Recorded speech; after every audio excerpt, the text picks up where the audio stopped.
बिस्मिल्लाहिर्रहमानिर्रहीम और अस्सलाम वालेकुम। आज की इस वीडियो में हम देखेंगे एक शॉर्ट क्वेश्चन को, जिसमें हमने ये बताना है कि हमने डिफरेंशिएट करना है एलसिफ और स्विच के सिलेक्शन स्ट्रक्चर्स के दरमियान में।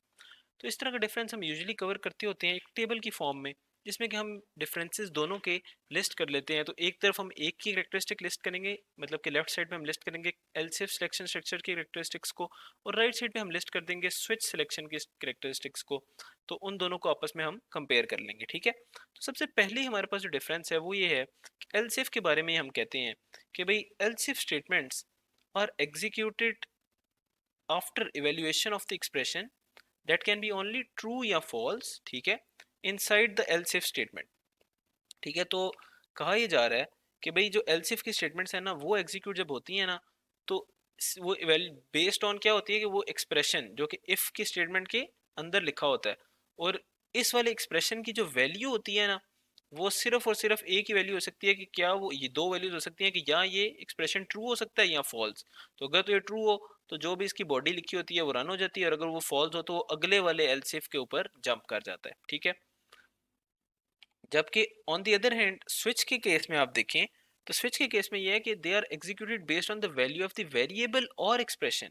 तो स्विच के जब हम लिखते थे तो स्विच में हम इस तरीके से लिखते थे कि यहाँ पे स्विच होगा और यहाँ पे कोई वेरिएबल या एक्सप्रेशन आ जाएगा।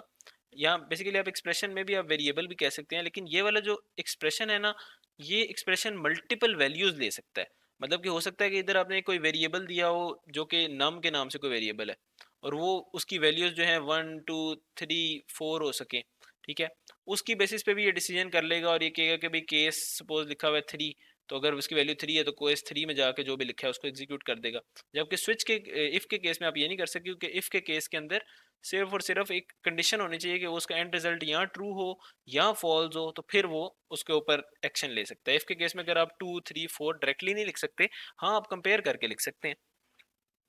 नेक्स्ट डिफरेंस है हमारे पास कि if none of the if else statements are true. अब क्या होता है कि कोई भी इफ एल्स इफ के स्टेटमेंट्स ट्रू ना हो, तो एक एल्स की स्टेटमेंट हमने लिखी होती है, इसमें हम कहते होते हैं कि इसके आगे हम ना कोई कंडीशन नहीं लगाएंगे यहाँ पे, ठीक है। तो ये करती है कि भाई अगर कोई भी ऊपर लिखी हुई थी ना एल्स इफ की स्टेटमेंट्स थी, इफ की स्टेटमेंट्स थी, अगर सारी की सारी ट्रू नहीं हुई ना, तो एल्स में जो भी लिखा है वो रन हो जाएगा। अब इसका काउंटर पार्ट स्विच में क्या एग्जिस्ट करता है कि स्विच के केस में होता है कि भाई अगर कोई भी केस मैच नहीं कर रहा, ठीक है, जो ऊपर मतलब वेरिएबल की वैल्यू है जो स्विच के अंदर, वो किसी भी केस के साथ मैच नहीं कर रही, तो फिर एक डिफॉल्ट का केस होता है हमारे पास कि भाई अगर कोई भी मैच ना करे तो डिफॉल्ट कीवर्ड के अंदर जो स्टेटमेंट्स लिखी हुई हैं उनको रन कर लिया जाए।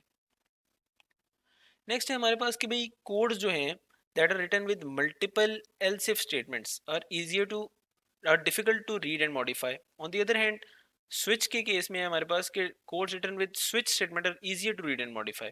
तो ये एक छोटे लेवल के ऊपर अभी जब जैसे हम कोड लिख रहे हैं कि मसलन हम सिर्फ चेक कर लेते हैं कोई इवन ऑड है, कोई पॉजिटिव नंबर है, नहीं, मतलब छोटे छोटे से कोड है ना कि एक दो इफ की कंडीशन है, एल्स इफ की कंडीशन दो तीन आ जाती हैं एट मोस्ट। तो उसमें तो हमें इतना पता नहीं लगता, हम कहते हैं कि एक जैसे ही लग रहे हैं। तो अगर आप कोई बड़े लेवल पे जब आप जाएंगे और बड़े बड़े कोर्स देखेंगे, उसमें आप ये देखेंगे कि उसमें अगर आप बहुत ज़्यादा एल्स इफ की स्टेटमेंट्स आ रही होंगी आपके कोड में जो कि स्विच से रिप्लेस हो सकती हैं, तो उस केस में आपको ये अंदाज़ा हो जाएगा कि जो स्विच के सिलेक्शन स्ट्रक्चर होगा ना, वो वाला एक एक ज़्यादा ऐसा कोड प्रोड्यूस करेगा जो कि रीडेबल भी ज़्यादा अच्छा होगा और मॉडिफाई करना भी उसको ज़्यादा आसान होगा। जबकि एल्स इफ की स्टेटमेंट्स वो ब्रैकेट्स इतनी ज़्यादा और फिर कंडीशंस मल्टीपल लगी हुई होंगी, तो उसके अंदर उसको जो है ना चेंज करना या मॉडिफाई करना भी मुश्किल होगा, और उसको रीड करके मतलब कि डिबग करना भी अगर पड़ जाए तो उस केस में भी वो ज़्यादा मुश्किल होगा, ठीक है। तो इसलिए प्रेफर भी ये करना चाहिए कि अगर स्विच के सिलेक्शन स्ट्रक्चर यूज़ हो सकता है तो आप उसके ऊपर जाएं। तो एलसिफ के स्ट्रक्चर के बारे में वो कहता है कि भाई एलसिफ का स्ट्रक्चर उस जगह पे यूज़ होता है where we need to use multiple statements for numerous decisions. तो मल्टीपल स्टेटमेंट्स का मतलब ये है कि भाई आपके पास मल्टीपल कंडीशंस हैं, ठीक है। तो होता है इस तरह कि आपने लिखा होगा एल्स इफ, और आपने एक कंडीशन इधर लिखी होगी,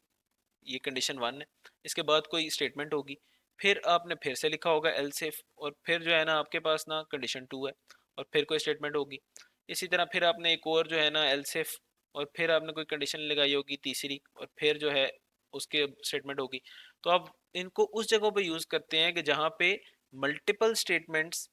की बेसिस पे, जो कि ये मल्टीपल स्टेटमेंट्स है ना 1 2 3, इनकी बेसिस पे मल्टीपल डिसीजंस आप कर रहे हैं कि भाई अगर ये ट्रू हो तो ये चला देना, अगर ये ट्रू हो तो ये चला देना, अगर ये ट्रू हो तो ये चला देना, ठीक है। लेकिन अगर आपके पास कंडीशन एक ही हो तो फिर आपको क्या करना चाहिए, फिर आपको स्विच यूज करना चाहिए, क्योंकि स्विच के लिए वो कहता है कि it is used where we need a single statement या single condition for numerous decision. तो भाई स्विच के केस में क्या होगा कि भाई इधर जो कंडीशन है या स्टेटमेंट है वो इधर अंदर आ जाएगी, ठीक है, इधर जो वेरिएबल था वो आ जाएगा, और उसकी बेसिस पे इधर अब आपके जो है ना मल्टीपल डिसीजन आ जाएंगे कि भाई अगर इसकी वैल्यू 1 हो तो क्या करना है, अगर इसकी वैल्यू 2 हो तो क्या करना है। तो एक आपने स्टेटमेंट यूज की और मल्टीपल डिसीजन आपने उससे करवा लिए, ठीक है। नेक्स्ट आपके पास कि भाई एलसीएफ के जो सिलेक्शन स्ट्रक्चर्स हैं, there only a single block of statement is executed in वालों के अंदर, क्योंकि भाई अब इसमें हमने जब पहले भी मल्टीपल टाइम्स को देखा था कि भाई अगर इफ एलसीएफ के स्ट्रक्चर को आप देखें सिलेक्शन स्ट्रक्चर को, तो इधर इफ की कंडीशन होती है, फिर एलसीएफ की कंडीशन होती है, फिर चलें एल्स की कंडीशन आ गई। तो अब इसमें हमने ये कहा था कि भाई इनमें से अगर एक भी कंडीशन ट्रू हो जाए ना, सपोज अगर इफ ट्रू हो जाएगी तो ना एल्स ने इफ ने रन होना है ना एल्स ने रन होना है, ठीक है। इसी तरह आप ये कहते हैं कि भाई अगर जो है ना वो एल्स इफ ट्रू हो गया और ये, तो फिर इस इफ ने भी रन नहीं होना एल्स ने भी रन नहीं होना, और अगर जो है ना ये ना इफ ट्रू हुआ ना एल्स इफ रन ट्रू हुआ तो फिर जो है ना एल्स रन हो जाएगा। तो इसका मतलब ये होगा कि इनमें से एक किसी के अंदर जो स्टेटमेंट्स लिखी हुई है ना ब्लॉक ऑफ स्टेटमेंट्स, उनको आप रन करवा सकते हैं, सारों के अंदर वालों को आप रन करा ही नहीं सकते, ऑप्शन एग्जिस्ट नहीं करता। जबकि स्विच के सिलेक्शन स्ट्रक्चर में ये है होता है कि अगर आप ब्रेक की स्टेटमेंट को ओमिट कर देना, कि भाई इधर जब केसेस लिखे होते हैं तो हर केस के आगे लिखा होता है ना कि केस और उसके आगे कोई वैल्यू होती है, ठीक है, और उस केस के अंदर जब आप जाते हैं तो उसको इसमें कोई स्टेटमेंट्स लिखी होती है और आगे लिखा होता है ब्रेक। अब अगर आप ये ब्रेक की स्टेटमेंट, हमने उस टाइम भी हाईलाइट ही किया था कि ब्रेक की स्टेटमेंट आप ना लिखें ना तो अगले केस पे जंप खुद ही कर जाता है। तो इस चीज़ को हम अपने बेनिफिट के लिए भी यूज़ कर सकते हैं कि अगर हमने कभी मल्टीपल केसेस रन कराने हो तो हम ये कर सकते हैं कि दरमियान में से हम ब्रेक के स्टेटमेंट ओमिट कर देंगे तो मल्टीपल केसेस भी रन हो जाएंगे। नेक्स्ट है हमारे पास की जो सिंटेक्स है वो क्या है एल सिफ का और स्विच का। तो उनको हम कंपेयर करें तो जो एल सिफ का सिंटेक्स है वो कुछ इस किस्म का है कि शुरू में हमारे पास जो है ना इफ की कंडीशन होती है, ब्लॉक ऑफ स्टेटमेंट्स होती हैं, फिर एल सिफ आ जाता है, और एल सिफ के ऊपर एक कंडीशन होती है, ब्लॉक ऑफ स्टेटमेंट्स होती हैं, ये अब आगे कोड यही कंटिन्यू हो रहा है। तो फिर अगली एल्स इफ की कंडीशन आ जाती है, उसके लिए ब्लॉक ऑफ स्टेटमेंट्स आ सकती है। अब जितनी फिर आपको एल्स इफ की कंडीशन चाहिए हो उतनी आप लगा सकते हैं, इस तरह मैं मल्टीपल तो लिखता नहीं जा सकता था ना इधर, तो हमने आगे डॉट डॉट लगा दिए कि भाई जितनी ज़्यादा आपको चाहिए कि 10 चाहिए 20 चाहिए आपने वो लगा दी, और लास्टली जो है ना आप एक एल्स की लगा देते हैं। इसका यूज़ भी ऑप्शनल है, अगर आप चाहें लगाएं, नहीं चाहते तो आप ना भी लगाएं, ठीक है। तो इस तरीके से ये बेसिकली एक सिंटेक्स होता है जब आप एल्स इफ के स्टेटमेंट्स को यूज़ करते हैं। ऑन दी अदर हैंड अगर आप यूज़ कर रहे होंगे स्विच के सिलेक्शन स्ट्रक्चर को तो उसका सिंटेक्स कुछ ऐसा होता है कि स्विच लिखा होता है, अंदर एक्सप्रेशन लिखते हैं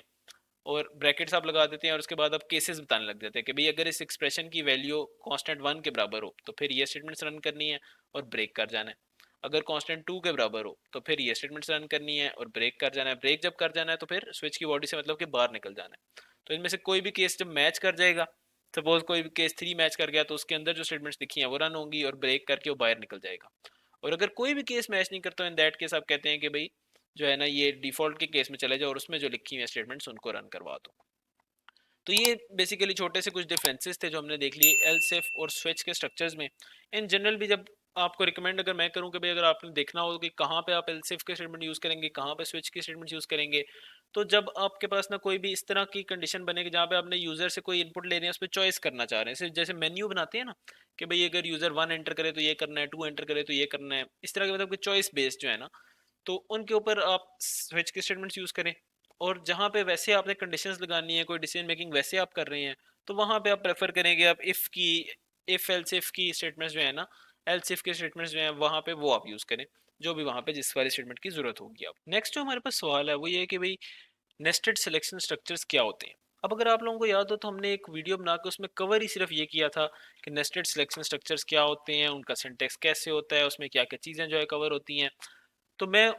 उस वाली वीडियो का जो है ना लिंक डालता हूँ डिस्क्रिप्शन में, तो अगर आप वो भी देखना चाहते हैं और इस सवाल का आंसर जानना चाहते हैं तो आप प्लीज़ वो वाली वीडियो ओपन करके उसमें इसका आंसर देख लें।